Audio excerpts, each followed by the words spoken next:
crickets and see the velvet sky twinkling with 1,000 stars, like a vast canopy of diamonds spread out over the Tuscan hills.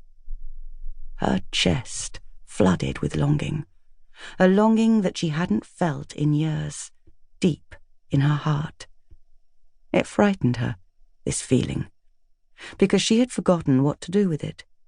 She had forgotten what it felt like to be young, to be in love, to be reckless, adventurous, and brave. She had forgotten how to live. She had stuffed herself into a shell and remained there, hidden and safe for decades. Now, this photograph had forced her out like a cork from a bottle, and all the fizz was coming with it, and she didn't know what to do, except to go to Tuscany as soon as possible. She looked at her reflection, and the fizz died away a little. She was 68, and although relatively well preserved, she was still old. Where had the years gone? She asked herself. Not that she had ever been beautiful, so mourning the loss of her looks was never going to be her misfortune. However, there is a loveliness about a young woman simply because she is young, and that quality in Gracie had withered a long time ago. She ran a rough hand down her cheek. Time had sucked the juice out of her skin, but the elements had also played a part during her daily dog walks up and down the beach in all weathers. Her nose, she noticed, hadn't changed.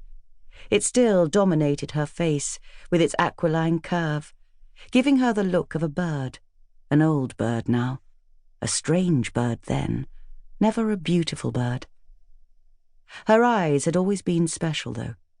Everyone used to say so, and she had clung to that compliment when as a girl she had yearned to be pretty. They were large and grey-green, the irises encircled by a darker shade of grey, which had given her a feral look that people had once found compelling. Her eyes were less noticeable now, she thought, on account of her wrinkled face. Time had stolen the one thing that had set her apart. She hadn't cared how she looked since she was a young woman, but she cared now, suddenly, very much. "You're right, dear," said Judy, who cut her hair and gave it a colour rinse every now and then. Young and fashionable, Judy had a pierced nose, a tattoo and a ring on every vividly manicured finger. "Won't be long," she added. "Would you like another cup of tea?" "Thank you," Gracie replied, still gazing at her reflection. She feared she'd look 100 if she didn't tint her hair brown. She glanced down at her hands, the rough hands of a potter and gardener, the coarse hands of a woman who had never bothered with creams or manicures. The article drew her gaze again, and she stared at it and allowed it to swallow her whole. "Oh, that looks lovely," said Judy, returning a few moments later and putting the mug of tea on the little shelf in front of the mirror. "Where is it? Spain?"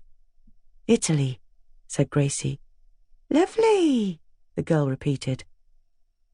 Gracie sighed with longing. "Yes, it is. Would you mind if I borrowed the magazine?" she asked. "You can take it. It's out of date now anyway. I think it's the February issue." Judy knew that Mrs. Burton never went anywhere, and she gave her a sympathetic smile. "Doesn't cost anything to dream, does it, dear?" she said.